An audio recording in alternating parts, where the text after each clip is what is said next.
لو جوزك في يوم قالك: وانت دايما قاعدة في البيت لوحدك، ليه ما بتخرجيش؟ ليه ما بتقابليش صحابك؟ ليه ما بتقضيش يوم مع أهلك؟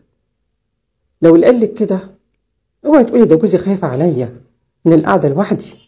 لا، أكيد في هدف تاني. في قصتنا دي هتعرفي ايه اللي بيجرى. وليد اتعرف على عروسته عن طريق المعارف اللي عرفوه عليها. قابلها وقعد معاها، وكان كل مرة في وقت الخطوبة القصير اللي قعدوا 4 شهور مخطوبين كان بيقعد معاهم يا إما أبوها يا إما أخوها، أي حد من الرجالة بيبقى موجود. فما كانش بياخد راحته معاها، الكلام الرسمي وتحياته الطيبات وياكل حاجة حلوة ويمشي لغاية ما خلصت مدة الخطوبة، وهو بيصبر نفسه ويقول خلاص هانت، هتيجي بيتي ونقعد براحتنا. بعد ما جت بيته لقى إن هو الأحلام اللي كان بيحلم بيها إنه يحققها مع عروسته مش قادر يحققها مع البنت دي. البنت دي محترمة قوي، من أسرة محترمة قوي، حتى محترمة وهي مع عريسها في أوضة النوم، وهو عايز منها حاجات تعملها وتقولها وهي مش قادرة. البنت غير ما هو متوقع خالص. حتى لما حب يعلمها البنت ما بتستجيبش، بتقوله حاول معايا، أنا معرفتكش كويس، فترة الخطوبة كانت قليلة، انت ما خدتش عليك كويس، اديني فرصة.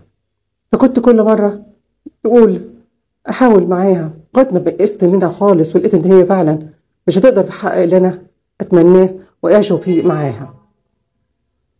وهنا قررت إن أنا أعيش حياتي الروتينية والحياة اللي كل الناس بتشتكي منها من الملل، رغم إن أنا بقالي 4 شهور بس متجوز. بس برضه بدأت أحس بالملل، إن اللي أنا نفسي فيه محققتوش مع عروستي. لغاية ما في يوم نزل من البيت، لقيت في الأسانسير واحدة ركبت معايا. البنت أول ما بصيت في وشها حسيت إن هي مختلفة جدا عن مراتي. نظرتها ليا مش نظرة طبيعية. لما جيت أحط إيدي على الأسانسير أدوس على الدور، لقيت إيديها زبقاني وإيديها لمست إيدي. حسيت بقشعريرة في جسمي ودفء في إدراعها وفي إيديها لما لمسني غير طبيعي.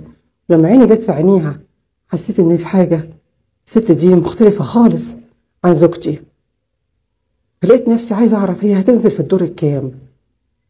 ولما لقيتها نزلت في الدور اللي تحتينا أنا انبسطت، لأن عرفت إن هي جارة لينا. انبسطت ليه؟ أنا مش عارف، بس مجرد إن عرفت إن هي معانا في العمارة حاجة ساعدتني. رحت شغلي ونسيت الموضوع خلاص، بس دايما كانت على بالي نظراتها ولمسة إيديها لما كنت بدوس على زرار الأسانسير. وفي يوم لقيت صوت عندنا في البيت